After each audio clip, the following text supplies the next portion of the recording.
Welcome, welcome. Round one of the FIFA Arab Cup is in the books. All those games from those four groups, they've crammed them into 48 hours. There's a lot of football. There was an opening ceremony in there, lots of goals. So far, not so many surprises, but a lot to talk about. And to start things off, I thought we would start with the opening ceremony. It was a little bit weird because the first game, which we will get to eventually, was Tunisia against Mauritania. They played that game, they played another game, and then before Bahrain kicked off against host Qatar in the third game, there was an opening ceremony. And I'm going to throw it to my friend Maron to talk to us a little bit about it. What were your thoughts and how would you rate it for an opening ceremony out of 10? Personally, I think it was a great opening ceremony. You noticed something that it wasn't before the first game, and it's not the first time it happened in the Arab Cup. It happened in the 1963 edition in Beirut, so they just copy it from us. The first game was Syria versus Jordan, I think, and that's why the first scorer of the Arab Cup is not Lebanese, it's Syrian, called Avedis. And that's a misconception that exists here in the Middle East or the Asian part of the Arab, because they think that the first scorer is Lebanese, and it's wrong. So just want to clear that up. Concerning the opening ceremony, it was great. I think they tried to shake or not shake, put all the history of the Arab in one 30-minute show.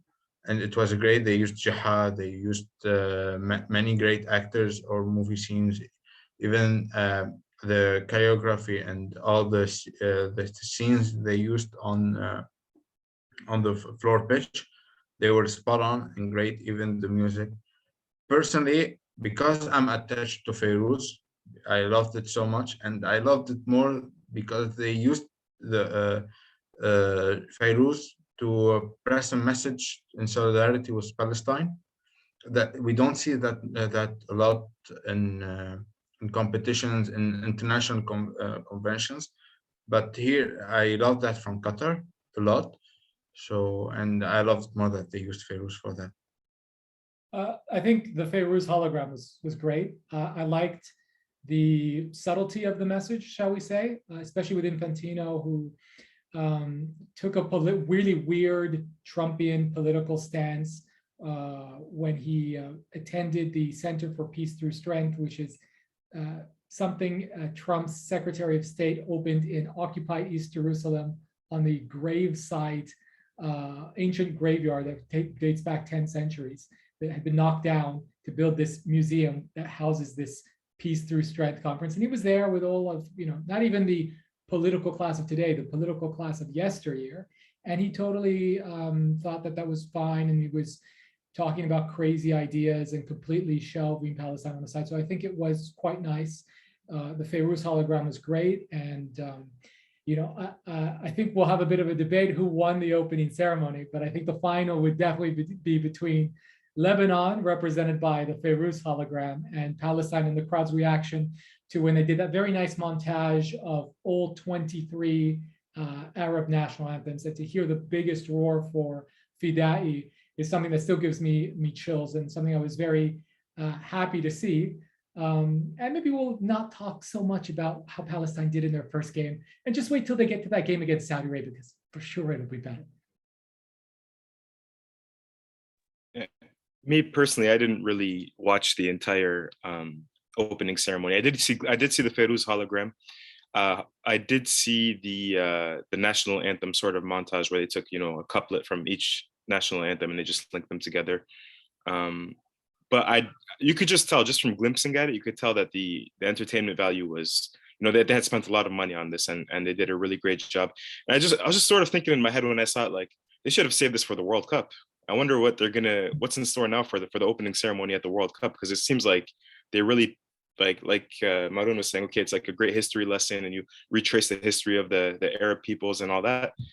I wonder if it's like a test run for the World Cup, sort of, or if they're just going to do something completely different now and maybe make it more global. I'm not sure. Yeah, I Yeah, think I was literally gonna just ask this. I was like gonna ask, what do you guys think will happen now with the World Cup, given that they've done such a good job with the current Arab Cup opening ceremony? What kind of ideas do you think they'll come through next? I would say my point on this opening ceremony is that you really can't, there was a lot of that's really famous Syrian actor playing Joha, and there was a lot of talking and all this stuff. You can't do that in a global opening ceremony, right? They knew that this was for an It art. would go over people's heads. And even if you put subtitles or whatever, it's really, they're not going to get it. So you have to be a little bit more visual, maybe a little bit more musical. I think they tried to get a lot of different musical styles fit in there, which is difficult to do because in the Arab world, music is quite different and people have strong opinions. People from one region sometimes really dislike music from a certain region. It's not always the case, but like I have Palestinian friends that love Iraqi music. And I'm like, okay, we can listen to 2 songs and then we're gonna need to stop. But I think they did a good job. I would have to knock them a couple of points because you get Sheb Khalid, okay? And 30 seconds only of Sheb Khalid, you paid the money to get Sheb Khalid, put more Sheb Khalid. If I could say anything, I think Maher, you'd agree. Opening ceremony needed more Sheb Khalid, especially because he was there. And I didn't know who were the other 2 quasi singers who were jumping around, but I knew who Sheb Khalid was, and I was disappointed that he only got 30 seconds. I didn't even know that he was part of the opening. So I didn't see his stint in the opening ceremony. I guess that's because he was only there for 30 seconds. But I did see him. He was watching the Algeria game and he just looked bored out of his mind. You could tell he's not a football fan. He's there for the money. He's there to put on a show and get. Yeah, he's definitely there to get paid. And he got paid. Unfortunately, they should have paid him a little bit more so we could hear him a little bit more. So with opening ceremony out of the books, I think one of the things that sort of classified this first round of matches were mismatches. And we had some of the biggest mismatches. Officially, the biggest mismatch, according to FIFA rankings, was today's game, Algeria against Sudan. The mismatch showed there was another All-African encounter yesterday, which was the first game of the tournament, Mauritania against Tunisia. That was also a 4-goal margin, 5-1. Mauritania showed some moxie, showed some fight, and then Tunisia just kind of blew the doors off of them. So when we need help analyzing stuff happening in Africa, we go to Maher. So Maher, talk to me about these 2 games. And do we have our 2 favorites here for maybe a potential final in a couple weeks' time? Yeah, I think they're definitely 2 of the stronger sides in this tournament. And you have to always take into account context. So like Tunisia played against Mauritania, I believe, at the last Cup of Nations in 2019. That was a very close game. I believe it was just a goal in between the 2. I also believe they played each other since then as well. And I don't remember if it's African Cup of Nations qualifiers. I believe so. And those were very close matches as well. So these are sides that are World Cup qualifying as well, no?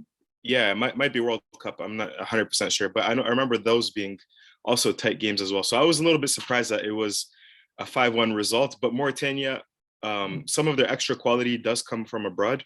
Whereas the Tunisian national team, yeah, as well, like there's players like Wahbi Khazari,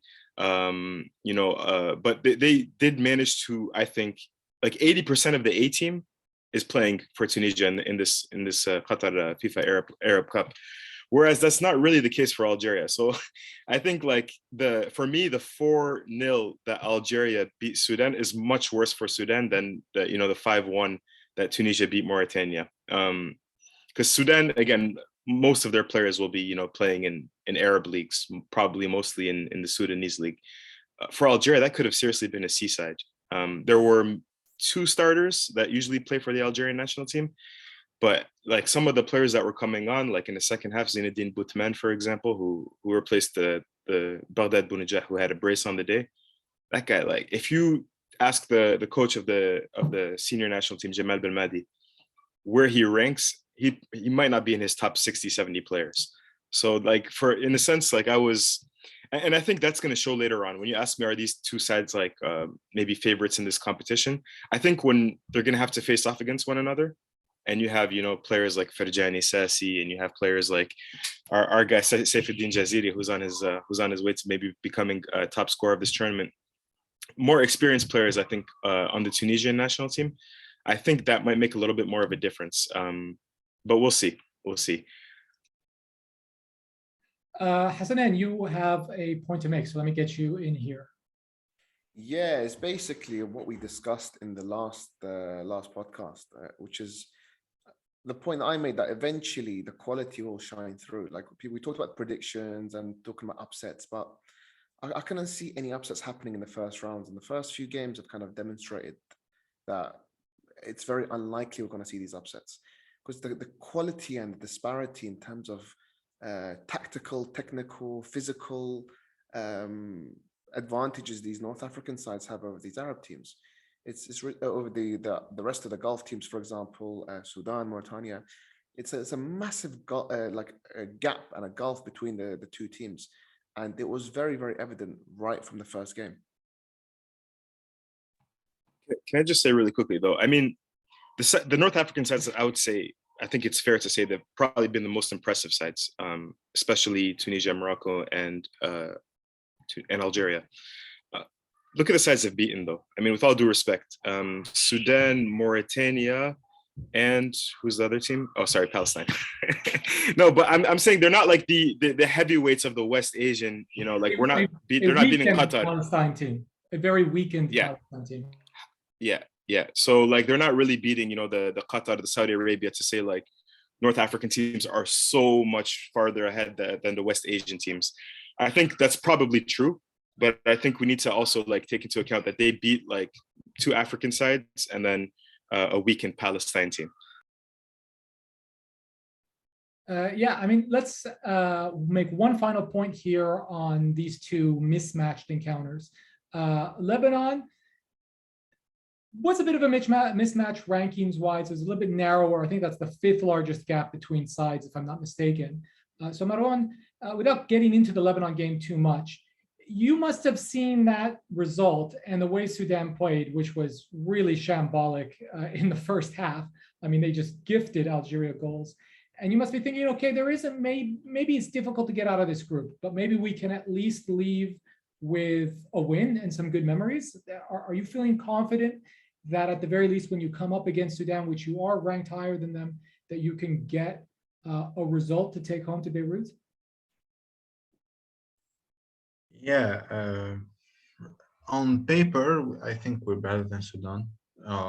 Even our defense is way better than Sudan.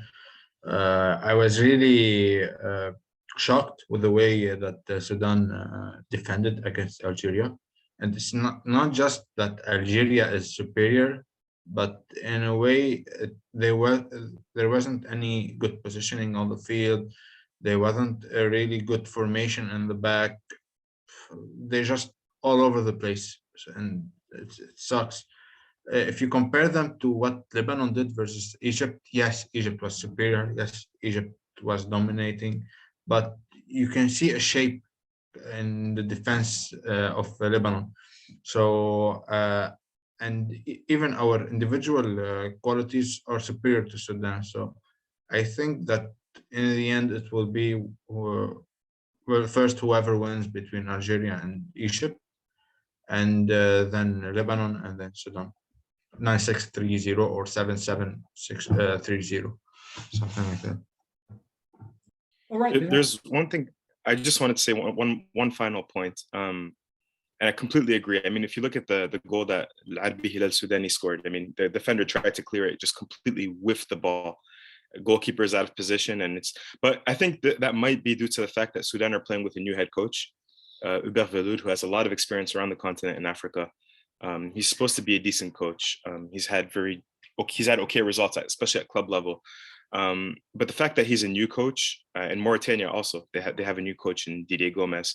I think that might have also played into the fact that those sides looked a little bit disorganized and looked a little bit disjointed. I'm not expecting them to make drastic improvements throughout the tournament. So I do hope, and I think that Lebanon can at least beat Sudan. And just one final thing, even though Algeria didn't have their best players on the pitch, some of the players like Sudani, for example, he's so experienced. He's somebody that's played in a World Cup. He's played in, 2-3 Cup of Nations tournaments. He's been part of the Algerian national team since 2012-13. And even though he's not at the zenith of his playing career anymore, where he's, playing in the European Champions League like he once was, somebody that has a lot of experience. So you make a mistake like that, he's going to punish you for it. And so I think that's one thing that makes the Algerian side a little dangerous, is that they do have a little bit of experience, especially in attack. Even though, like, who started today? It was Brahimi, Bounedjah, Soudani as the top three. Those three are super experienced, even though they're right now they would not be starting with the national team. Bounedjah maybe, but it would probably be Belaili, who didn't play today, Slimani and Mahrez. And then you have players like Saeed bin Rahma at West Ham United and things like that. So those guys are still super experienced. And for them, I think it's a kind of way of like maybe making a final push towards an eventual 2022 World Cup spot in that final team. Can they do it? This is kind of like a platform for them to prove it. And in that sense, it can make them a little more dangerous as well. I don't go ahead. You have something to say. And I would like to clarify for our listeners at home, those screams there's nothing weird going on at Nash. Sorry. Those are his nieces and nephews. It's the holiday period, guys. Okay, give him a break. He's just trying to survive. Marouane, the floor is yours before we get over to Group A action. Yeah, just one thing that Maher was pointing out, and I think it's the contrary on the Lebanon side. I mean, Lebanon are now playing without 5 of the main starters, either because they're playing abroad or because they're injured. We're talking about striker Hamad Douh, who is the most scorer with the most goals in the 2021 season, with 21 goals, sorry, including the national team goals. We have Captain Hassan Matou, who is by far the most experienced. You're missing Bassil Hassanane, who is our star player, and we're missing Juan Omari as a center back. So and also missing the goalkeeper Mehdi Khalil, but Mustafa Matar is doing well, so it's not really like he's missing. But you think that Algeria or let's say Egypt has Mahrez missing? They have Baghdad Bounedjah, who's there. Egypt, who has Salah missing, they have Afsha. So it's really it's the talent that are produced by the local leagues in the countries that shows in such competitions, especially because they're not on FIFA days. That's the difference between all the teams, and you're seeing structure versus structure, not just the national team versus national team in this tournament. Yeah, most definitely. I would agree with that. It's something to be said when your local league can go and produce a player that, yeah, Afsha is not Mohamed Salah, but Afsha is definitely going to be good enough to go to the World Cup with Egypt if they qualify. So that's definitely a very relevant point. I want to switch gears from North Africa to the all Asian, specifically West Asian group. Group A, which has hosts Qatar, and Bahrain. They faced off in the second match of the day, but the first match of the day, oh my God, it was bad and always good. It was just so much to talk about there. Petrovic had to apologize for the behavior of his passions in the locker room, missed penalty, VAR, left and right. Hassanane, we might need to make 2 podcasts just for this game. But I'm going to give you a couple of minutes to talk about what the heck happened. I mean, first of all, I don't even think we can start at the game itself. The last podcast, we sat down and I was talking about how only a few days before the actual fixtures, we still had no idea who is going to be selected into the Iraq squad. And a few hours later, rather than actually seeing the squad, we see our manager announced that he's resigning from the team. We see that Advocate, even though he's only been here for a couple of months, he's taken the team as far as he can and he's going to step down. And who comes in? No new manager. There's been a lot of talks of Amin Philip, who's is an Iraqi that studied under Ammu Baba in Baghdad, but then he went to the UK, coached there, and then he just won the league with Ramla in Jordan. So there's a lot of talk about him actually coming in to fill the gap left by Advocate. Instead, Petrovic, who was the assistant under Advocate, he now becomes interim manager, although it's like he's there indefinitely. It's not been like a set date in terms of when he's going to leave. So we go into the Arab Cup without an actual manager. Then the squad gets announced, and I would have thought there would be some sort of continuity in terms of the squad selection to give us actual time to gel the team, to get some sort of familiarity and tactical understanding across the squad going into the important games we have coming up. The first one being Iran in the next World Cup qualifiers. No, wholesale changes in the squad.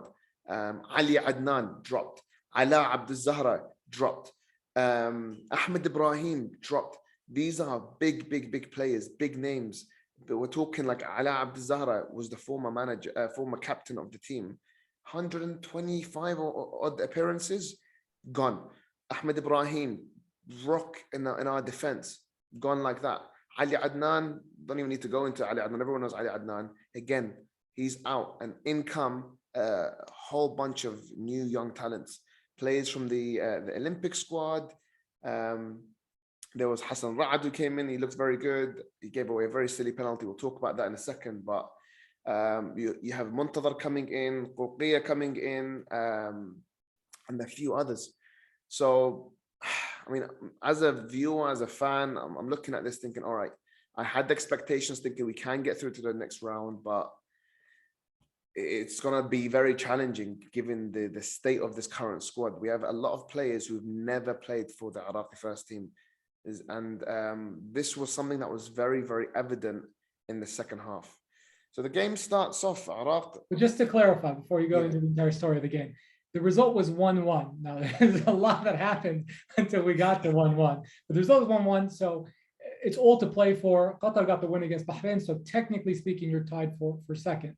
But please do go into what happened, because I think people need to know about all the crazy stuff that happened in this game. So the first half, actually, Iraq start off, I want to say good, but quite good. They're controlling the game. They're passing the ball well. Yasser Qasim looks very comfortable in the middle with Amjad Atwan, our new captain. And things are going fairly well, although we're struggling to create clear-cut chances. We have 2 shots from distance, hit the crossbar twice. Ala Abbas, ball comes in from the left, takes a beautiful volley first time, and the ball narrowly misses. That was the only real chance we created. Once we dominated, and bear in mind, Oman are a very good team. Like, this is not a team that can be easily rolled over. We looked comfortable. We looked in control of the whole game. They weren't really able to break our defense down or anything like that. But the second half, the Omani coach makes some changes, and then the whole game starts to change in favor of Oman. They start to control the game a lot more, and Iraq are now on the back foot.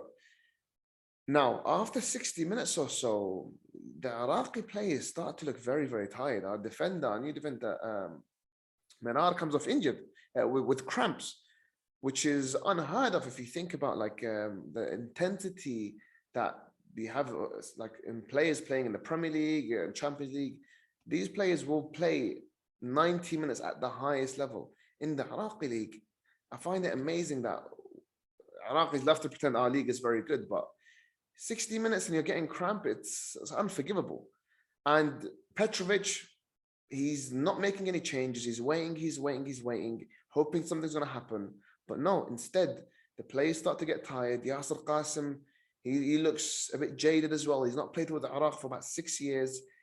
He gets booked earlier, and then he comes in at another late challenge again, and 2 yellows, he's off. Now, Oman start to dominate even more. They get a penalty. I mean, yeah, it sounds harsh me saying this about Hassan, the left back, but it was a ludicrous challenge. He slides in, completely takes him out. Agreed. But he was probably our best player on the day, considering like if you look at how Ali Adnan performed against Korea, where he was an absolute disaster. It's kind of refreshing to see that we have the young alternatives that can actually come in and hopefully learn and not make these same rush mistakes. But Iraq failed to make any changes. We're down to 10 men. Somehow, the last second, Ayman Hussein is brought on as a kind of target man. The ball comes in from a cross, and he has his shirt tugged, and the penalty is awarded. Now, before I say anything, you guys as neutrals, was that a penalty or not? For me, like that's a VAR penalty. Like that would have never ever been called 5-10 years ago. For me, it was very, very weak. But I think overall at Iraq, I think especially the way they were playing before the red card, I don't think they deserve to lose that match. So. Yeah, I think to lose that match was harsh, but if I'm honest with you, I'm watching that penalty thinking, man, if that happened to me and like we conceded that, I would be devastated. Like, obviously, I'm gonna take it. At the end of the day, 1 point's 1 point, but it was harsh. Like, Oman should feel gutted, and rightly so. But anyway, that's not even the end of the story. The penalties awarded, and Ayman Hussein, to give context around what's happened. I talked about against the UAE when Iraq played against UAE. I was there at the stadium and I recorded the fight where Ayman attacked some of our fans. He received so much hatred for it, and rightly so. He's been under a lot of pressure. He's played like 47, 48 games for the national team. He's only really scored 6 goals. Only I think 2 of those have come in like actual World Cup qualifiers or meaningful games, not friendlies. So the fans are already on his back, and he feels like he needs to kind of redeem himself. So he takes the ball and he goes to take the penalty, and shocking penalty. The keeper saves it. But VAR comes to the rescue again. The ref spots that the goalkeeper was encroaching, goes off his line. To be fair, it's the right decision. But again, it's one of those things where, as Maher said, 10 years ago, this wouldn't have happened. It's just thanks to VAR that these things are now getting spotted and noticed. So Ayman picks up the ball, ready to take another one. And Petrovic, the manager, runs onto the pitch and starts shouting at Ayman, telling him, put the ball down, you're not taking it. Now, in 29 years of watching football, I've never seen the manager do that. It's like something you'd see on like a local game, like five-a-side or something like that. Not on the international stage. But yeah, Ayman lets go of the ball, and a young player called Hassan Abdul Karim, he gets the ball, and call as you like, sidesteps it, just slots it into the bottom corner. And it's 1-1. And yeah, I think we deserved a point considering all the circumstances. But I'm watching that thinking, are we as good as we think we are? No, not really. There's so many issues in Iraqi football, and this was just further evidence of it. But there was also some good things to take away, so I don't want to get too cynical. But I wanted to see what you guys thought of it. Yeah, I think Maron is waiting to kind of jump in here, so I'd like to hear your thoughts, Maron. Basically, after the game, I was amazed with the statistics of the Iraqi team in the whole Arab Cup. You've only lost 1 game in your entire history, and you've never lost an opening game. So I think up to 93, 94, the god of football just, no, I'm not going to break this record just yet. So Yes, he man. just gave you the penalty. I think so, yeah. I think for the game... Yeah, go ahead. For the game, I think it was a good Iraqi side, just like you said. The game was quite boring, some bits of it, but yeah, now the group is wide open for the second spot. Basically, our debate last time out, we said either Iraq or Oman. We were a bit lenient towards Oman, but I think now you have a chance. I think it will go down to who loses less versus Qatar, and who scores more versus Bahrain or something like that. Or maybe Bahrain could take it away. I don't know. Do we know who plays? I'm sure you know, Hassanin, but who plays Qatar on the last match day? We do. This is a point I was going to make. I think we're fortunate in that sense because yesterday I was hoping Qatar win. They did win, which means that there's a chance if they beat Oman next, the final game might be a meaningless fixture essentially for them. They might rest some players. They might not be up for it. I'm hoping we can kind of get a point at least if need be. So there is some hope. Yeah, most definitely. I hope springs eternal in that group. Let's touch a little bit about, I don't know if we have much to say when Qatar plays Bahrain. I know obviously fans of either team, that's a big rivalry. But they always tend to be kind of cagey 1-0 matches. Bahrain kind of came out first fighting, had a really good chance in the opening minutes, and then Qatar just sort of grew into the match and they found a way. My only takeaway from this Qatari side is I watched in person in the UAE, I think I watched 6 out of their 7 matches en route to the final. And they played very, very, very well, very well. You know, I think the one team that really pushed them, and maybe they got a little bit lucky there, was Iraq in the second round match. But all the other games they played, they 100% deserved the results that they got. And they were at their zenith. But I think one of the things going into the World Cup that I'm concerned about when it comes to the Qatari side is it's the same guys. It is literally like they have 16, 17, 18 players. They're the same players who were at the Asian Cup. And before that, they were the same players that were at the under-23 championship in, I believe it was China. And I think a couple of years before, under the same coach, it's the same guys. And God forbid something happens to one or two of them, they're gonna, I don't know how they'll react, because, you know, we're talking about absences here. And, you know, from an Iraqi perspective, you can talk about how many guys you have missing. From a Palestinian perspective, I can talk about how many guys I have missing. From a Lebanese perspective, and it goes on and on and on. Qatar has avoided that problem because they all play domestically. But if they had to contend with some of the absences the other teams in this tournament have to contend with, I don't know what kind of side we'd be looking at. Hassanane, you have your hand raised, so get on in here. Yeah, do you know what it reminds me of? We're looking at this Qatar squad. I don't know why I was looking at this. I was just looking at their squad, looking at the number of appearances most of their players have made, and the numbers were like astronomical. We're talking like the average player has played like 60, 70 games, some of them in the hundreds.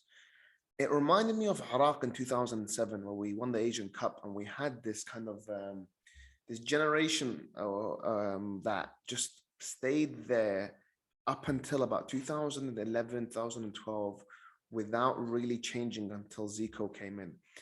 And yes, it's good because there's like an understanding between the players. The players kind of have experience, they know how to cope with the pressure, etc.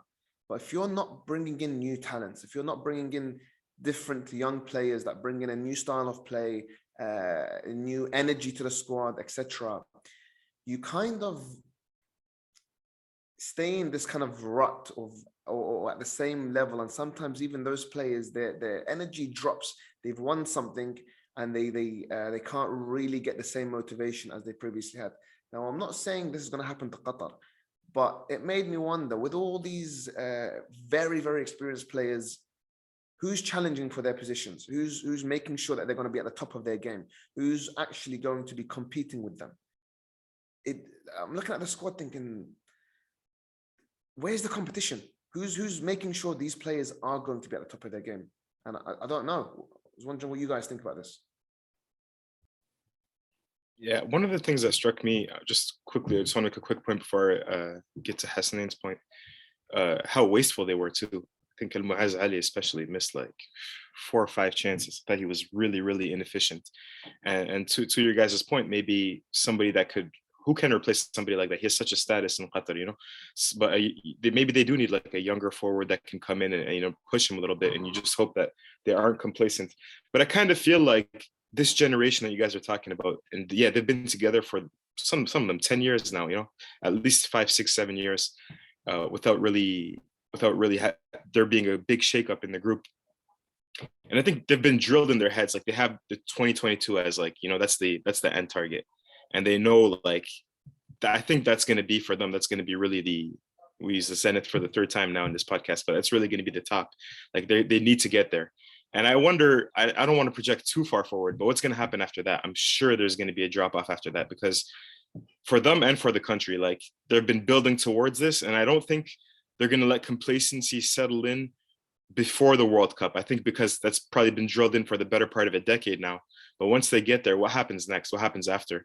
And you hear things like, oh, even being sports and Qatar as a country in general, they're going to stop spending around sports diplomacy and sports entertainment after the World Cup. Like they've just been building up to this, and then they're going to become like a normal country again. But I don't know. Those are just rumors. But I do hope. I do wonder sometimes, like, what's post 2022 going to look like, and is there enough competition for them to stay sharp heading into 2022?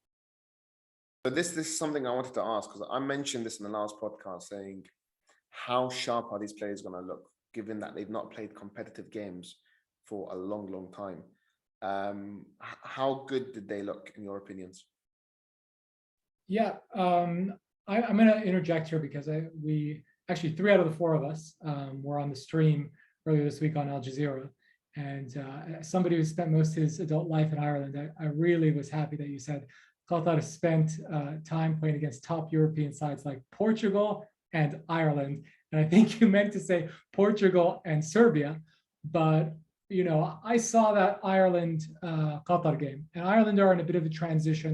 They played each other in March. It was a 1-1 draw, I believe. And then at Lansdowne Stadium, 4-0 to Ireland. And they just really put on a show. And it just did not look all the plaudits Qatar received for what they did at the Gold Cup, what they had been doing at the beginning of their quote unquote European qualifying phase, just was all washed away. And then they followed that up by getting swept away 4-0 to Serbia. And then the last match was, I believe, a 2-2 draw to Azerbaijan. So I think, you know, they've reached a phase in the development where, okay, you know the theology of your manager, right? You know what plan A is. If plan A doesn't work, you know what plan B is. They know that very well. But what are the iterations on that, right? And in order to iterate, you need sometimes to go away from what the theology of the coach is, from what his philosophy is. And we all know he's Barcelona school of thought, and he got them playing really well as a unit, and he deserves all the plaudits he gets. But I think Felix Sanchez needs to really push himself to find those alternatives, because, hey, it's all well and good when El Maazali is finishing, but El Maazali was like a godlike finisher at the Asian Cup. I mean, just unbelievable finisher. Like, he was literally at that time the best striker in the world, because I had never seen in my life somebody just finish chance after chance after chance. And now it's just like almost the complete opposite. He's gone cold, but they're just like, well, we got to stick with him, because I can't tell you who's on the bench to replace El Maazali. And I've watched this team probably almost as many times as I've watched Palestine in the last 2-3 years.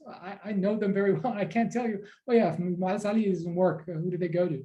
Because that's it. It's plan A, B, and C is El Maazali, and yeah, there's a plan A, a slight iteration that's kind of a plan B, and then that's it. So I worry for them. I do worry for them at the World Cup. They need to find 3 or 4 contributors that aren't contributing right now that can step up and be ready in a year's time. I think the opposite. Qatar has spent well, I think, in the previous years. They built a foundation. They have a good stadiums. They have Aspire, and they have the league has developed in a way that I don't think that it needs money to keep the wheel rolling. And I think the clubs are now interested in academies. Okay, maybe that's the maximum of this generation, but I don't think it will be the last generation. In a way, we're gonna see Qatar again, maybe not in 2023, but even though then I think they will show up and will be giants in Asia. Don't get me wrong, but the European experience of Qatar really shows how far Europe is ahead of every other continent on earth. The level of football they play, the technical abilities of average players. We're talking about Azerbaijan, we're talking about Ireland. You don't really know who's the top player. You know who's the top player of Azerbaijan, I suppose. And they drew against Asia's best team, arguably, if not in between the first 3. So I think the European experience of Qatar showed that more than it shows that what can Qatar do in the World Cup, because I don't think they will be far off from what Japan did in 2002 or South Africa more recently. Hassanane, really quickly, and then we have to get on to group. Yeah, I just want to say something very quickly, because I've been quite cynical in terms of looking at Qatar. I actually want them to do well. I just want to add this because people think I'm being a hater or whatever. I want them to do well. But like, we need to discuss these things, which are like serious concerns I have.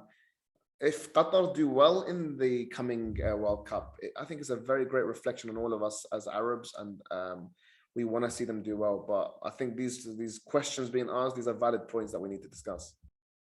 Yeah, I mean, I want to make it clear that nothing will make me happier to see Qatar, who was the first team we beat when we joined FIFA in 1998, to do well at a World Cup. I mean, it would be like success by association. So I think we're all kind of on that bandwagon.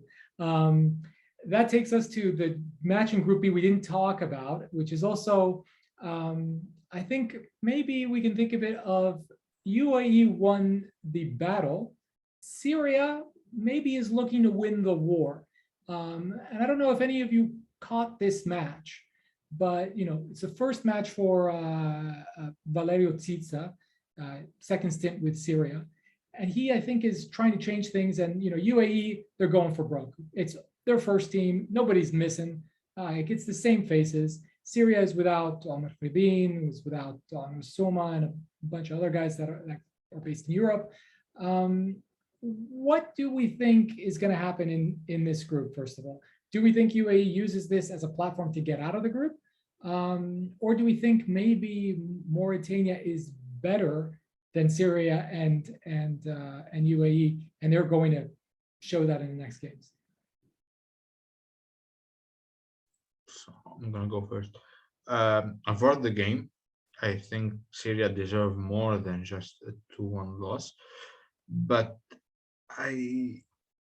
UAE, I've watched them in the last game in the qualifiers live from the stadium. They didn't impress versus us. Obviously, versus Syria, they weren't good. I don't know why their coach is staying at his position. I think something is broken, and it's obvious. Even I know there's rumors inside the UAE FA that he's not gonna continue until the next qualifier games. So I don't know what's the point of keeping him. But yet again, this is another example of when the Arabian FA can screw up, and it's in the decisions like that. But I think it's a good decision from the Syrian FA to bring in Valerio.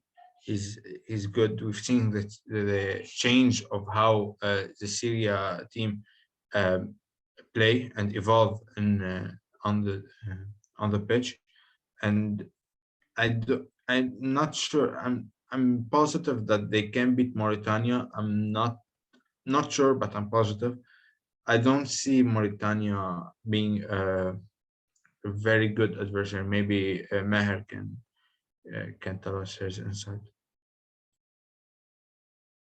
Yeah, the thing that makes me hesitate with Mauritania again is they went away from that coach that was there for 7 years, Corentin Martin, and under whom they were so difficult to play. And I just don't know what Didier Gomez is gonna how he's gonna build his team.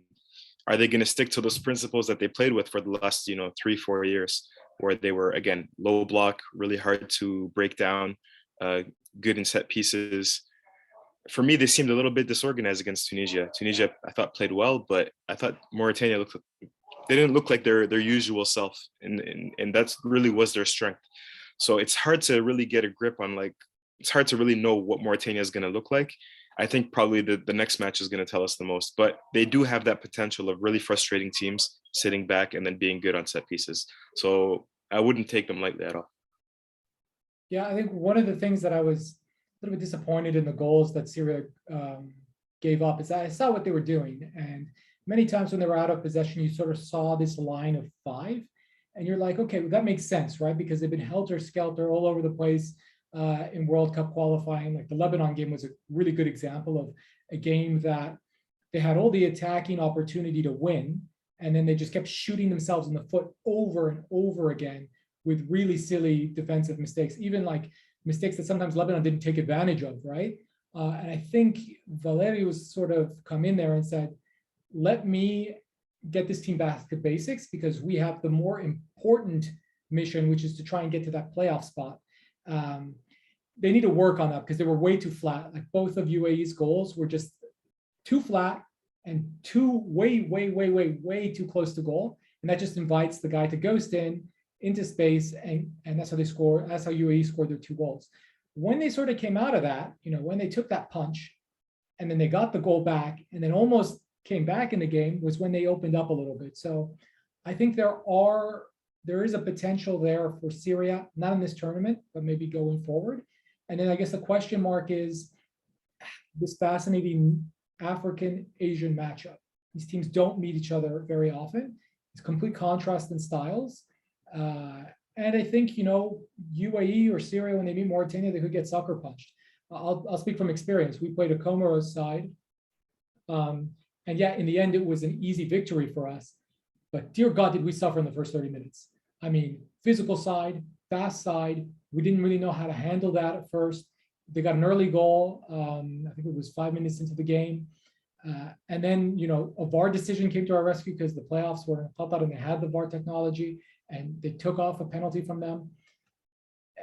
And yeah, we figured it out. But I will tell you what, like the men who play for Mauritania are way better than that Comoros side we faced in June, which was even without some of their very good players. So I think it's still a question mark in this group. And I did say I think the second place team might have 3 points.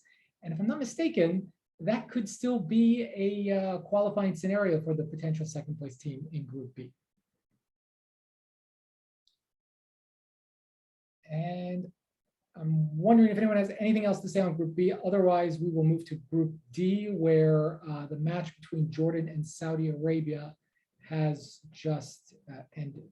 And I guess it's not a spoiler alert. I'll let you know that Jordan, they do what Jordan does, which is they get a result when you least expect it. They have beaten Saudi Arabia 1-0, but Saudi had their under-23 side. I never got why people were on their bandwagon. So let's shift over to Group D.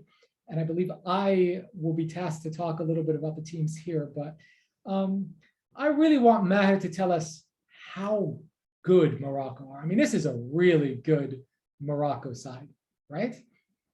Yeah, so in Africa, like the teams that are composed of local players playing in the local leagues, or in this case, the Arab leagues, we call that an A. We call it A prime, A prime, yeah, or I guess you could call it a B team. Maybe Morocco's B team hasn't. A prime is maybe Arabic. A prime, that's how we say it in French. I don't know how we say it in Arabic or in English, but basically, this Moroccan A prime side have not lost a match in 30 matches. Yeah. They've won the last, because in Africa, we have a competition for these locally based sides, the African Nations Championship, not to be confused with the African Cup of Nations. In the African Nations Championship, they won the last 2 editions in 2020 and in 2018. And a lot of these players that won these competitions with them are still in the side. So you have the likes of Sofiane Rahimi, who came on against Palestine, Abdelaziz Hafidi, Walid Azaro, Badr Banoun. These are players that have been playing together for 4 or 5 years now within this A prime setup, and pretty much under the same coach, Hussein Amouta, who is a great coach. He's coached in Qatar before. He's won the CAF Champions League with Wydad Casablanca, and now he's done a good job with the A prime side. So it's a side with a lot of familiarity. And funnily enough, I saw a lot of tweets from Moroccan supporters saying that they feel closer to this team than the senior normal Moroccan national team, just simply because they watch a lot more of these players, and these players have been so successful in these alternative tournaments, I guess we could say. But they're really good. They have a lot of experience. Enes Niti as a goalkeeper, great penalty saves, good distribution. Badr Banoun is a tall, commanding center half playing at Al Ahly now. He was captain at Raja Casablanca for many years. I'm not a big fan of Nahiri as a left back, but he scored a great goal. Honestly, though, I thought that was more the Palestinian goalkeeper's fault, and he should not have been beaten from there. I know it was like a difficult shot. I want your opinion, Bassil, but I don't think that he should have let that in. It's a bit of both. Yeah, I would say, you kind of have to look at the angle. I would say Nahiri's angle that he scored at, the fact that, he was really on the wing. And then in one very swift movement, he cut it and shot. So, but, Abdullah's footwork was sound, I think. Sometimes what you need to do in these circumstances is just react instead of going for, I would say, the traditional textbook thing. The traditional textbook thing is swerving shot, punch it, okay? But Qadura saw it, he had his feet set, and then he tried to punch it, and then, this gets you more surface area on the ball than this. And if you are listening on Spotify, I am showing my hands as opposed to my fists. Qadura, from a textbook standpoint, I think did the right thing and said, okay, it's swerving, it's going all over the place, let me try and punch it. He did make contact, but the thing, that shot was hit with so much power that like it made contact, hit the bar and went in, and it was still flying. So it was a good strike. Yeah, you should do better. If you can get a finger on it, the rule of thumb is you should save it. But what I don't want to see now, especially because this was Qadura's first game and he plays in the Swedish second division, and I think he's a capable backup to Rami Hamadi, who he's out of the tournament because he has a slip disc. And for people who don't know, Rami Hamadi is one of Asia's best goalkeepers in my mind. 32 international games, 17 clean sheets. He's only let in 24 goals in that space of time. In a competitive match, he's never conceded more than twice. Once he did, that was the Australia game. But he's a good goalkeeper, and he has experience, right? So if he was in that scenario, he might have known that, like, I just need to do something to get more contact on the ball. But yeah, I think it was a good shot. I would still say that, if you make a goals compilation at the end of the tournament, I think you put Rahimi's goal. And it's interesting, Rahimi, Hafidhi, and Ben Sharqi, who all started today. Those three actually played in an unofficial friendly in 2016 in Rabat against Palestine. And I remember when that match played, it was a 0-0 result. And people in Palestine were like, this team is not even like the Aqlim side. It's not even the local side. This is not even an Olympic side. This is like a complete like BS side. We didn't play against the real Morocco. And not only were those players in the side, but also Ashraf Hakimi was in the side. So I think it just goes to show how much depth they have. And I think it also goes to show a little bit that, yeah, Morocco played very well, but maybe a stronger Palestine with more of its players on board, might have handled the pressure a little bit better, because they would have. The formula was always going to be try to make it a halftime at 0-0. Yeah, I agree. But overall, I think most of the players, like, again, we're very familiar with them. I do think Tunisia, Algeria, maybe Egypt, and Qatar are probably some of the favorites for the tournament.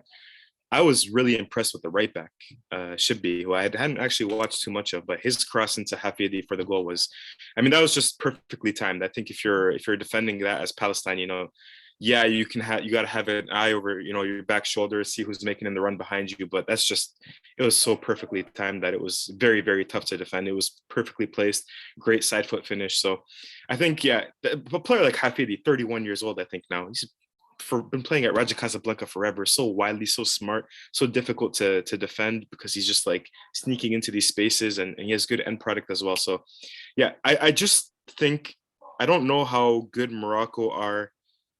I know they scored 4 today. I'm still, for some reason, I have doubts about their goal scoring capabilities compared to Algeria and compared to Tunisia. That's my main thing. I just want to see them score like 3+ goals in their next 2 fixtures for me to be completely convinced, because I have a feeling, even though I didn't think Palestine defended poorly today, not at all, but I just have a feeling for some reason that they could struggle to score goals against some of the, like the Tunisias or the Egypts or someone. Yeah, Hassanane wants to get in here, so I'm gonna give you the floor and you can give us your take. Yeah, Maher, I just want to ask you, how's Mejbri done for Tunis? Like, we're just speaking of North African teams, and I wanted to ask you, because I saw you were starting, but I didn't actually follow that match. Yeah, I know he was involved in one of the goals. To be honest, that first Tunis match completely took me by surprise. I didn't know it was at 5 o'clock in the morning in Canada. So I caught up the extended highlights and everything. But today I was watching Algeria like this in bed with my phone like this, and I had one eye open. Those matches are early. So I ended up watching the full Algeria match, but the Tunis match, I only caught the extended highlights. But I know that he was involved in 1 or 2 of the goals. I know the supporters were quite happy with his contribution, considering that was his debut. I guess these matches count as full internationals, right? They're counting the FIFA rankings and everything. So that's his full international debut. So great for him, great for Tunisia. And yeah, I just want to see if he can put a full tournament under his belt, make 1 or 2 Manchester United appearances, he could start pushing for a Tunisian national team starting job, which would be quite cool before the World Cup. Maher, these are not full international in some sense. Usually the statistics for the players are set by the FA by themselves. So, for example, in Lebanon, the Football Federation do not say do not keep track of the statistics. So basically, who says that player has how many caps is me in Lebanon. But I don't know who's in Algeria. So, but they don't get. So if Algeria lose in this tournament, it will be a little bit. There will be a debate whether it will be counted towards or not. Uh, in FIFA eyes, it will not. They do not count this match as a FIFA international. So just to clarify that. That's strange because, I do follow a site that does FIFA rankings, and they seem to think that these matches will count towards the FIFA ranking.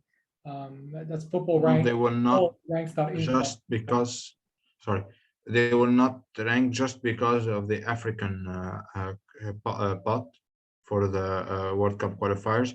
So for them to not change in the FIFA ranking, they will. But I think they can just say that we will use the FIFA ranking just after the last qualifiers matches. I don't know why they chose that. Maybe they want to include AFCON. When is lot or the draw? The draw is supposed to be, it was supposed to be in December because we still have the third round of World Cup qualifying. It was supposed to be in December, I initially heard, and now they're saying maybe January. So it's still not clear. Some people were saying it's going to be before the final of the Arab Cup in Qatar, and now some people are saying it's going to be actually at the Cup of Nations. It's still not clear. They had a CAF General Assembly 5 days ago, and I don't believe they announced it officially yet. So we're still waiting to hear. Yeah. So that's why it's not in the FIFA ranking. Yeah. So, I mean, I think that aside, if we just rewind a little bit back to the Morocco-Palestine game, I'll give my take and then I'll give the floor a little bit to Matt because I did get the opportunity to see all the North African sides. And yeah, they all won by 4-goal margins at the end of the day. So quite a statement of intent. I think Algeria had their result gifted to them by Sudan. Like, it was just really bad.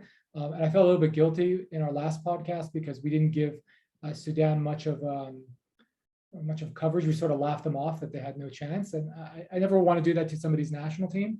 I'm just hoping for their sake that they've got the actual tournament that's, I think, in my opinion, more important, which is the AFCON, that they can take this as a learning experience and improve going into next month. So that's them. Mauritania, I think they were unlucky for the keeper to get injured. They did show some moxie, had 2 excellent chances. So I think the jury is out on them. It could have been more that Tunisia was actually just very good on that day. And then I think for us, if I just compare Palestine versus Morocco to Tunisia against Mauritania, Tunisia let Mauritania come out and play a little bit, like they gave them time on the ball. I mean, Morocco, their press, I mean, more than anything, I was so impressed by the fact that they just came out there, made a statement of intent that said, Palestine, you are not going to get any time on this ball. We are going to press your center backs. If you're going to try and do the same to us high up the pitch, we are going to counter you at speed. So you think twice about doing that. And Palestine really, they had small, tiny phases where you just could see like, okay, yeah, they're comfortable on the ball, they can play, but they could never do it in a forward manner consistently enough to actually put a threat on goal. And it just leaves me saying that, yeah, I know what Palestine wanted to do was, one of the other things was they announced the squad. You already don't have the left back, Abdullah Jabir, who's an excellent player because he's playing with Sakhneen and he already has a problem with the FA. They wouldn't have pulled him up anyway. You have the other fullback who's quite good. Musab al-Battat comes from Egypt. He's playing for Cleopatra FC. Comes from Egypt, does the COVID test positive. He's out for the entire tournament. And that's a big question mark because I don't understand what the COVID regulations are for this tournament. During the Euros, players like Billy Gilmore tested positive and they missed 1 match but could return. They didn't miss the entire tournament. But that right back position was so important for Palestine because it would allow, first of all, Palestine, I know for a fact, wanted to play with the back 4. The back 5 was a reaction to Musab al-Battat not being there. And they didn't have that sort of like just release valve of like, okay, let's overload one part of the pitch and just have a numerical advantage there, play some 1-2s, release into the attacking half, and then maybe we can get a switching ball or cross, or none of that was there. None of that was working. So A question mark. I think it'll be easier, obviously, against Saudi Arabia and Jordan. They're not at the level of Morocco, but I was just truly impressed by how Morocco played. That was a good cross by Shibi, as you mentioned, Maher, for the second goal. It was the result of the replacement right back playing Hafizi onside, just by a small fraction.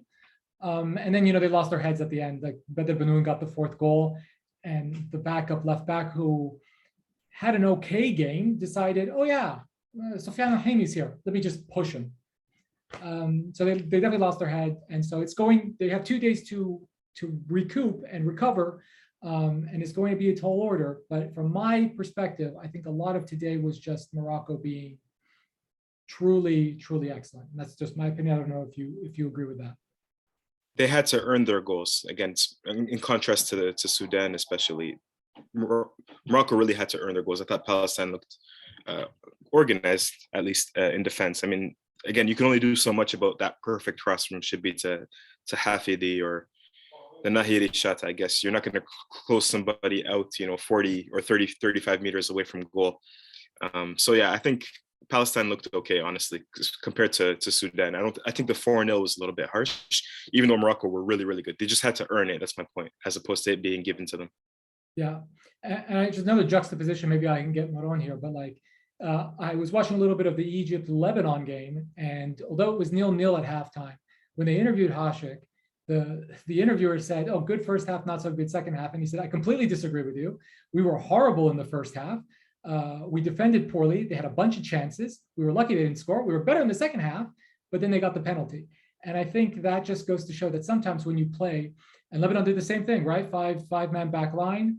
I'd argue that Morocco's talent, or what they showed today, was better than what Egypt showed today, especially in front of goal, right? When you do this of, let's just be strong, lads, let's be strong in the back, then you are really hoping that the opposition doesn't take their chances. And I think Morocco did. They had to earn it. It wasn't easy. It wasn't gifted to them, with minus the penalty goal, which was definitely a gift. But I think that was an interesting juxtaposition. And I don't think you can write the story just yet. I think we know the teams, and you mentioned them, the North African contingent plus Qatar are probably going to be your 4 semifinalists there. One is going to go home, and the 4 will be in the final 4. But yeah, that is my take. I don't know if anyone has anything else to say on Morocco, Palestine. We still have the final game of round 1 to talk about, which I think is going to set up an interesting discussion going into round 2. Okay, no takers. I think I've exhausted anything anyone can ever say about Palestine.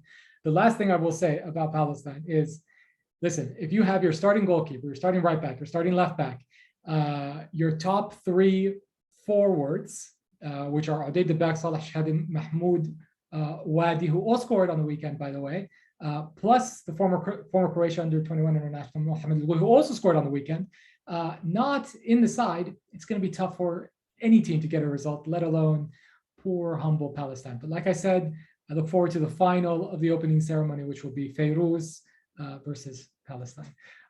Last game of the day. Does anyone, I don't know if you caught it because we started recording when the second half kicked off.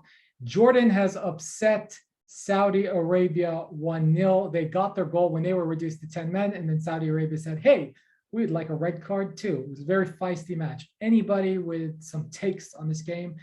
I do believe I have my notes here. Let's see the ones who predicted Saudi Arabia to go through. Oh, everybody except me, who predicted Jordan to go through. Hassanane, I see you have your hand raised.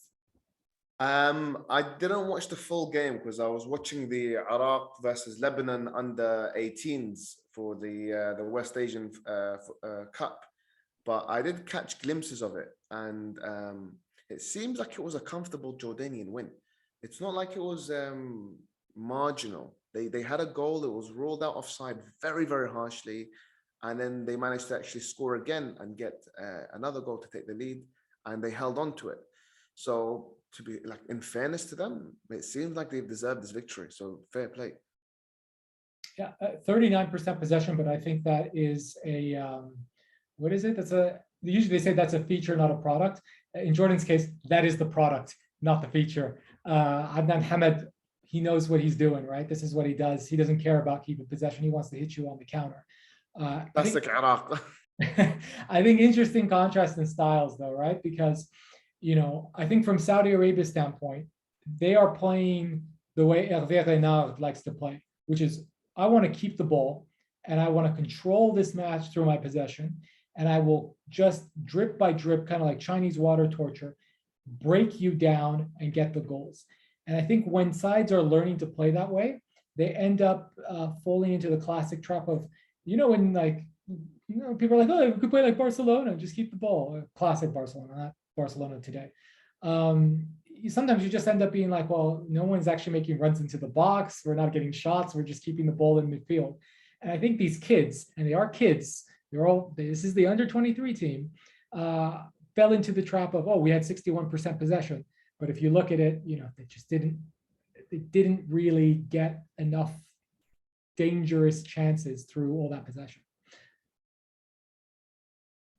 That was always a criticism. Go on, madam. We're just be quick. We said that they are the under 23. I've watched a little bit of the game after the end of. Congrats to Hassanane, by the way, for the under 18 championship.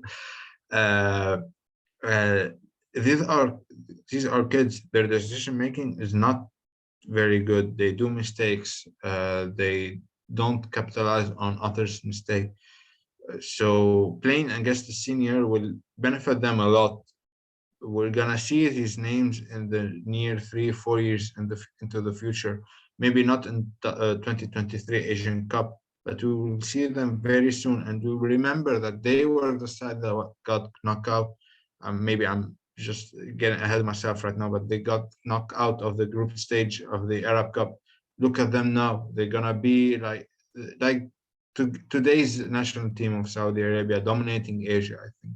So it's a very good opportunity for them to learn and to grow and to basically know what they have to learn in their club's career to get to that level of being a dominating national team. Yeah, I totally agree with that. Maher, I think you had something to say just before Marwan made his point, although you seem to be either in deep thought or frozen. I think he froze. Oh, and now he's gone. Oh no, okay. Hopefully we can get him back on the line. Hassanane, anything else you want to add on this particular? Okay, he's back. He's back. Okay, thank God he's back. Let's let him in. And yeah, we have Maher back. Yes, it is the pitfalls of a live recording. Let me just have him connecting to audio here. And Maher, you were gone, but you have come back. Sorry. Again. I think you're using your mobile phone now. Maybe you ran out of battery. Yes. Sorry. My laptop died, and I don't want to go upstairs because it's besieged by my nieces and nephews. Go ahead. I think you had a point to make just before Marwan spoke about the 23 side. I just wanted to say that when you're talking about Hervé Renard, that was a long time criticism of his, even in Morocco. And even because he had coached in Ligue 1 for a little while in France, and they were saying he's a great tournament coach because he doesn't lose. And often in tournaments, you can get by with some 0-0s or some 1-1s, but the problem is they don't score too many goals either. And so he's kind of known for sterile possession, holding on to the ball, and then he's a good man, psychological motivator. He's a good, in that sense, like a player's coach. And in the knockout stages of tournaments, that's important. Especially if you have to go to penalty shots or extra time.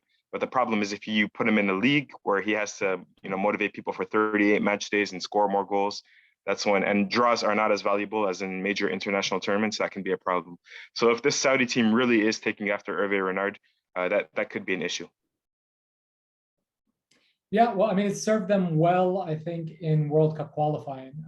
Hassanane, I'll get to you, just let me make this point very quickly. Obviously, I have the perspective of having played them in 2018 World Cup qualifying and seeing Palestine play them in 2022 World Cup qualifying. And I will say that this year, I think the pennies dropped, that they are now doing more than just having possession for possession's sake. And even learning that possession game came with a lot of hiccups. I mean, 2019 could have gone very, very differently. They started off qualifying with a 2-2 draw against Yemen. They should have lost in Palestine. And I know people are going to say I'm an epic homer, but please just go and look that up and you'll see how many chances Palestine missed on that day, and it ended 0-0. And then even the game when they beat Uzbekistan, they were down 2-1 very late and they flipped it on its head and it was 3-2. And I think that was more just the fact that Uzbekistan is not what they once were and is kind of a bit of a basket case despite all their talent. But I do think the pennies dropped in 2021, and that's why we've seen them make huge leaps in qualifying. That said, if you want to disseminate that philosophy of possession football and then avoid the pitfalls of possession for possession's sake, you need time. And I think obviously these kids are still learning that, and they might have had some success at the under 23 level, but they're playing against the big boys now. And I think they sort of got a bit of a wake up call from a very, very, very veteran side and from a wily old fox like Adnan Hamad. Hassanane, you had your hand raised. Go ahead. Yeah, I want to ask a question based on what Marwan mentioned earlier, but I was waiting for us to cover all the games before I ask this. Marwan mentioned how these games are not going to actually qualify towards the kind of the statistics of these national teams of the players. So FIFA, they're now the main organizer of the Arab Cup, but at the same time, the players based in Europe, etc., they're not eligible to join the squad. And now we find out, Marwan says that the stats don't really count.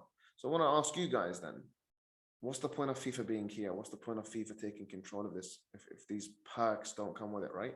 I believe the point was for the African sides that the ranking points and all that won't count towards FIFA ranking for the World Cup draw. Is that the case, or were you making a different point, Marwan? Even for Lebanon, I suppose they were not entered into the FIFA ranking points. They don't matter. Essentially, it's a friendly. It's a glorified friendly, right? Yeah, just like a Pan-Arab game or something like that. Even friendlies go into the books as like official matches. It's a cap. It does. No, yeah, depends. If let's suppose Lebanon versus Iraq in 2012, we drew 1-1 inside. It was supposed to be or 2-2. Don't really remember. It was supposed to be an official friendly and in FIFA's eyes, but because they had a draw very soon, and the draw would lose them points for Iraq, and therefore they will be a lower pot into a World Cup qualifier or something like that. They decided to not send the paperwork to FIFA, and it was not counted as an official counter.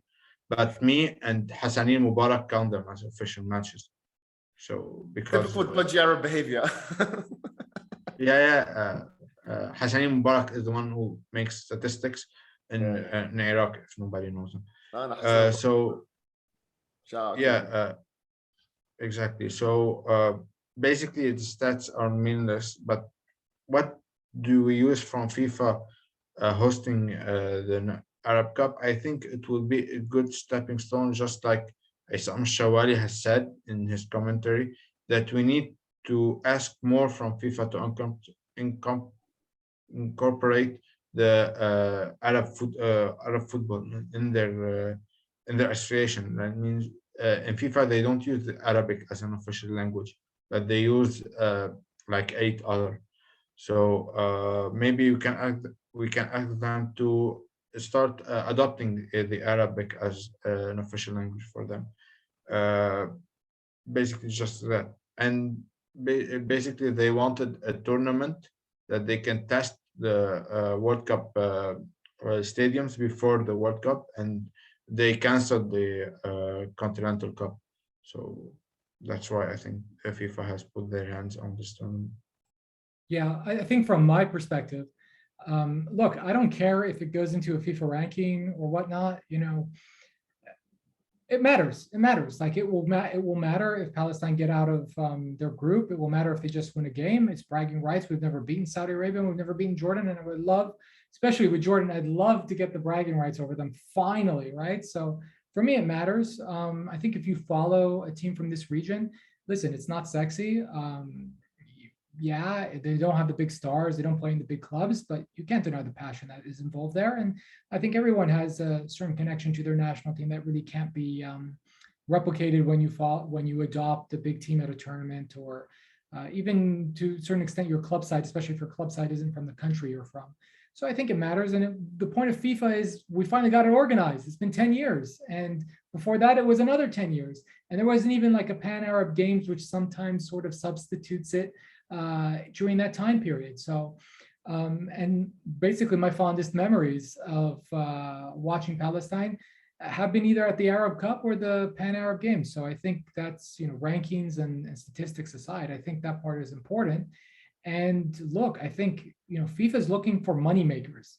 Why don't you just invest in these types of tournaments? Invest in a tournament where, half of them are in Africa, half of them are in Asia. They're never going to agree on a time to play together.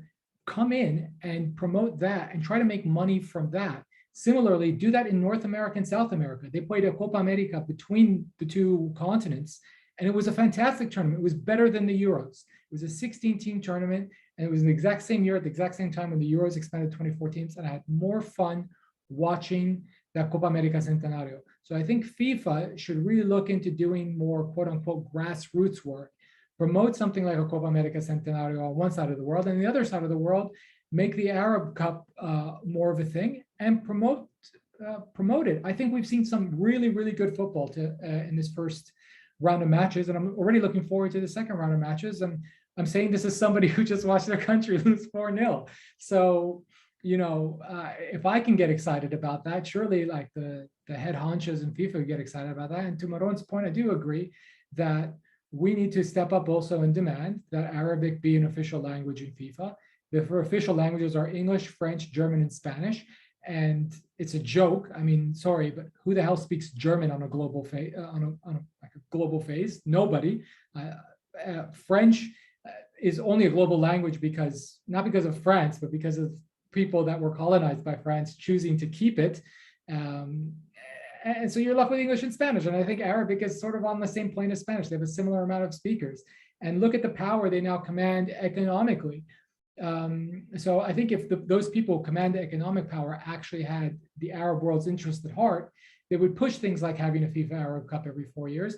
And it would push things like demanding that the Arabic language be respected. And I remember when they did the draw for this match, Mohamed Abu Turega came out and said something very, very, very poignant, which was they did this draw and everything was in English. And where's our language? And if you forget your language, you forget your identity. And I think that was very poignant. I do recognize the irony that now that he's in the press for other things, I'm bringing him up, but call a spade, he was right in that circumstance for sure. And maybe not so right in some of the things he said recently.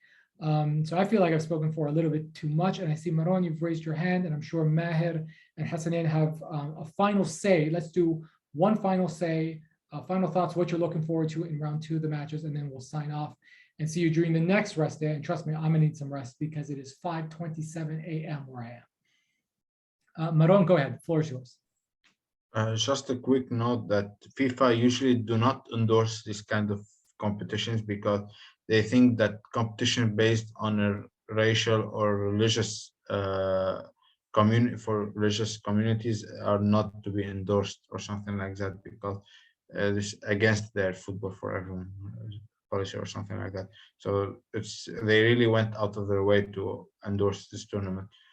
For the upcoming round, I think that since I started last time prediction, I'm gonna be last this time. So that's okay. Just a quick reply to that. I mean, it's not a racial. I mean, I'm sorry, but you guys played against Djibouti. Palestine played against Comoros. That's you take one look on the pitch and you can tell these people are not the same race. Much less West Asian and North African. There's a lot of nuances and complexities there. So I think we could push back against that. What I'm looking forward to, yeah. So I was again to recap, I was impressed by the North African sides. I want Qatar to look a little sharper. I thought they were very wasteful. I would like a few more fans in the stadium. I've noticed that the later matches understandably still have more fans in the stadium. But some of the early matches seems kind of dead, when they're playing at 1 p.m. in Qatar, which I can understand on weekdays, etc. So yeah, hopefully more fans. I want Qatar to look a little more sharp, and more of the same from the African sides in general. I want Mauritania, Sudan to look a little bit better, and the North African sides to do better as well. So that's what I'm looking forward to. Morocco should aim to beat Jordan by 5 goals. This would be. Yeah, I agree. For me, yeah, I just want to see the Arab teams showing what they're able to do, and whether that means defending deep and making the games very difficult for the likes of Algeria or Morocco, so be it. But let's make this competitive. I don't want to see all the games ending up 5-1, 4-0, etc. I want to see the games being challenging, competitive, and I'm also hoping for hopefully an Iraq win over Bahrain. But we'll wait and see on that one. Yeah, I think from my perspective, actually, I want to see more drama. I want to see Petrovic go crazy. There's never a dull moment with that guy. I'm sorry, but I feel like Iraq, your federation is just as messed up as our federation. So it's kind of looking. I promise you it's worse. I promise you it's worse. No. Listen, I feel that Palestine is playing in a lot of finals that you don't want to play in. The final of the opening ceremony against Fairouz's hologram, the final against you to find out who has a worse FA. But trust me, I don't know if we could beat Fairouz's hologram, but we are definitely beating you out for the worst FA ever. I mean, have you seen the jerseys we play in, for God's sakes? We play in rags. Today was an upgrade. We usually play in worse jerseys than those. Fine, I'll let you have that prize. Great, I lost again. Fantastic. Things I'm looking forward to other than the Petrovic drama. Yeah, I think I want a little bit of upsets. I do want to see Mauritania just flip the script. I want to see all the teams that suffered a big loss just say, hey, we came up against a really good team. Now we're kind of finding our level against maybe a team that's not as good as the one that we played on match day one that's closer to our level. And I think maybe Mauritania could do that. I'm hoping Palestine against Saudi's U23s obviously can do that. And I'm not saying we're really bad, but I'm sure their fans want them to do that as well. And I would like to see a competitive match because we want to show that all the football in the Arab world, whether it's in North Africa, whether it's just below North Africa, whether it's in the Levant, the Gulf, that we have good players, and that means we need all the teams to show up. So I hope we see more of that and fewer lopsided scorelines. Marouane, final word to you, and then we are going to sign off for match day 2. Actually, I'm very pumped for this 2021 Arab Cup. Usually when there's a World Cup, I don't miss a game. Only the third week of the group stage when there's 2 games in the same slot, so I choose one. But usually I don't skip any game. I've watched every game except for that rule since the 2006 quarterfinals. So yeah, it's kind of big thing, and I'm doing the same for this Arab Cup. I'm not missing a game, solely just that 7 p.m. game today because I was watching the under 18 side versus Iraq. But yeah, I'm very pumped. I really want to see some good football. I want to see some upsets. I want to watch the TV and say, what the hell was that? Or just like Petrovic did in the Iraq game. So yeah, I'm very excited. I want us to beat Algeria, maybe because to have some bragging rights over Mer the next time. But I also hope for Sudan Miracle versus Egypt.